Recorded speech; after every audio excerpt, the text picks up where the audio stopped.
ನಮಸ್ಕಾರ ವೀಕ್ಷಕರೇ, welcome back to my YouTube channel. ಇವತ್ತು ನಾನು ಕುಚ್ಚಲಕ್ಕಿ ಅನ್ನದ ರೊಟ್ಟಿ ಅಥವಾ ಬಾಲ್ಡ್ ರೈಸಿನ ರೊಟ್ಟಿ ಮಾಡೋದು ಹೇಗೆ ಅಂತ ಹೇಳ್ಕೊಡ್ತಾ ಇದ್ದೀನಿ. ಇನ್ನೂ ನನ್ನ ಚಾನಲ್ನ ಸಬ್ಸ್ಕ್ರೈಬ್ ಮಾಡ್ಕೊಂಡಿಲ್ಲ ಅಂದರೆ ಇವಾಗಲೇ ಸಬ್ಸ್ಕ್ರೈಬ್ ಮಾಡ್ಕೊಳ್ಳಿ, ಪಕ್ಕದಲ್ಲಿರುವ ಬೆಲ್ ಐಕನ್ನ ಕೂಡ ಪ್ರೆಸ್ ಮಾಡಿ. ಕುಚ್ಚಲಕ್ಕಿ ಅನ್ನದ ರೊಟ್ಟಿ ಮಾಡೋದಕ್ಕೆ ನಾನಿಲ್ಲಿ ಮೊದಲು ಮಿಕ್ಸಿ ಜಾರನ್ನ ತೆಗೆದುಕೊಂಡು ಅದಕ್ಕೆ 2 ಕಪ್ ಆಗುವಷ್ಟು ಕುಚ್ಚಲಕ್ಕಿ ಅನ್ನವನ್ನು ಹಾಕ್ಕೊಳ್ತಾ ಇದ್ದೀನಿ. ಇದಕ್ಕೆ 1 ಕಪ್ ಆಗುವಷ್ಟು ಕಾಯಿ ತುರಿ, ಅರ್ಧ ಕಪ್ ಆಗುವಷ್ಟು ಬೆಲ್ಲ, ಸ್ವಲ್ಪ ಮಾತ್ರ ಉಪ್ಪನ್ನು ಹಾಕ್ಕೊಳ್ತಾ ಇದ್ದೀನಿ. ರುಬ್ಬೋದಕ್ಕೆ ಸ್ವಲ್ಪ ನೀರನ್ನು ಹಾಕ್ಕೊಂಡು ಇದನ್ನು ರುಬ್ಕೊಳ್ತಾ ಇದ್ದೀನಿ. ಈ ಥರ ರುಬ್ಕೊಂಡಿರಬೇಕು.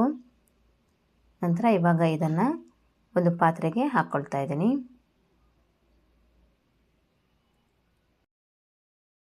ಇದನ್ನು ಹಾಕಿದ ಮೇಲೆ ಇವಾಗ ಇದಕ್ಕೆ 2 ಕಪ್ ಆಗುವಷ್ಟು ಚಿರೋಟಿ ರವೆಯನ್ನು ಆ್ಯಡ್ ಮಾಡ್ತಾಯಿದ್ದೀನಿ. ಇದನ್ನು ಇವಾಗ ಸರಿಯಾಗಿ ಕಲಿಸ್ಕೊಳ್ಬೇಕು. ಕಲಿಸೋದಕ್ಕೆ ನಾನಿಲ್ಲಿ ಸ್ವಲ್ಪ ನೀರನ್ನು ಕೂಡ ಆ್ಯಡ್ ಮಾಡ್ಕೊಳ್ತಾ ಇದ್ದೀನಿ. ಹಿಟ್ಟನ್ನು ಕಲಸಿ 1 ಅವರ್ ಆದಮೇಲೆ ಇದನ್ನು ಮಾಡಬೇಕಾಗತ್ತೆ. ಏನಾದರೂ ನೀವು ನೈಟ್ ಕಲಸಿಟ್ಟು ಮಾರ್ನಿಂಗ್ ಬ್ರೇಕ್ಫಾಸ್ಟ್ಗೆ ಇದನ್ನು ಮಾಡೋದಾದರೆ ಕಲಸಿದ ಮೇಲೆ ಇದನ್ನು ಫ್ರಿಜ್ನಲ್ಲಿ ಇಟ್ಟು ಮಾಡೋದಕ್ಕಿಂತ ಮೊದಲೇ 1 ಅವರ್ ಇದನ್ನು ಹೊರಗಡೆ ಇಟ್ಕೊಂಡು ನಂತರ ಮಾಡಬೇಕಾಗತ್ತೆ.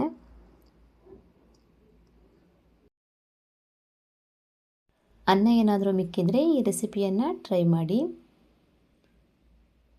ಇದನ್ನು ಈ ಥರ ಸರಿಯಾಗಿ ಕಲಿಸ್ಕೊಳ್ಬೇಕು, ಏನು ಗಂಟುಗಳ ಥರ ಇರಬಾರ್ದು. ಈ ಥರ ಚೆನ್ನಾಗಿ ಕಲಿಸಿದ ಮೇಲೆ ಪ್ಲೇಟನ್ನು ಮುಚ್ಚಿ ಇಮಿಡಿಯೇಟ್ ಮಾಡೋದಿದ್ರೆ ಇದನ್ನು ಹೊರಗಡೆ ಇಟ್ಕೊಳ್ಳಿ. ನೆಕ್ಸ್ಟ್ ಡೇ ಮಾಡೋದಾದರೆ ಫ್ರಿಜ್ನಲ್ಲಿ ಇಟ್ಕೋಬೇಕಾಗತ್ತೆ. ಇವಾಗ ಪ್ಲೇಟನ್ನು ತೆಗೆದು ಹಿಟ್ಟನ್ನು ಒಂದು ಸಲ ಮಿಕ್ಸ್ ಮಾಡ್ಕೊಳ್ಬೇಕು. ರವೆ ನೀರನ್ನೆಲ್ಲ ಹೀರ್ಕೊಂಡು ಹಿಟ್ಟು ಸ್ವಲ್ಪ ಗಟ್ಟಿಯಾಗಿರುತ್ತೆ. ಪುನಃ ಒಂದು ಸಲ ಮಿಕ್ಸ್ ಮಾಡಿಕೊಂಡಾಗ ಸರಿಯಾಗುತ್ತೆ. ತುಂಬ ಗಟ್ಟಿ ಅನಿಸಿದ್ರೆ ಇನ್ನೊಂದು ಸ್ವಲ್ಪ ನೀರನ್ನು ಆ್ಯಡ್ ಮಾಡ್ಕೊಳ್ಬೋದು. ಇದನ್ನು ಈ ಥರ ಮಿಕ್ಸ್ ಮಾಡಿ ರೆಡಿ ಮಾಡಿ ಇಟ್ಕೊಳ್ಳಿ. ನಂತರ ಗ್ಯಾಸ್ ಮೇಲೆ ಹಂಚನ್ನು ಕಾಯೋದಕ್ಕೆ ಇಟ್ಕೊಂಡು ಅದಕ್ಕೆ ಎಣ್ಣೆಯನ್ನು ಹಚ್ಕೊಳ್ಬೇಕು.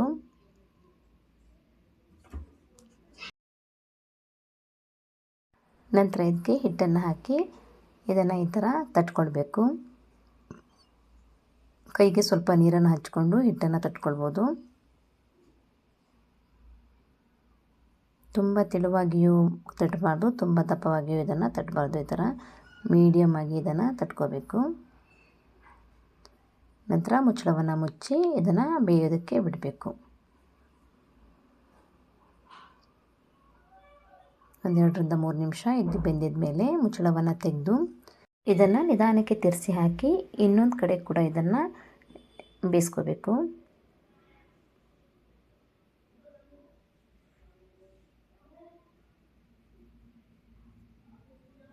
ಇದೊಂದು 2 ನಿಮಿಷ ಈ ಕಡೆ ಕೂಡ ಬೇಯಬೇಕು. ಇಷ್ಟು ಬೆಂದರೆ ಸಾಕು. ಇದು ಇವಾಗ ಆಗಿದೆ. ನೆಕ್ಸ್ಟ್ ಇನ್ನೊಂದು ರೊಟ್ಟಿಯನ್ನು ಹಾಕಿ ತೋರಿಸ್ತಾ ಇದ್ದೀನಿ. ಪುನಃ ಮತ್ತೆ ಎಣ್ಣೆಯನ್ನು ಹಚ್ಕೊಂಡು ಹಿಟ್ಟನ್ನು ಹಾಕ್ಕೋಬೇಕು.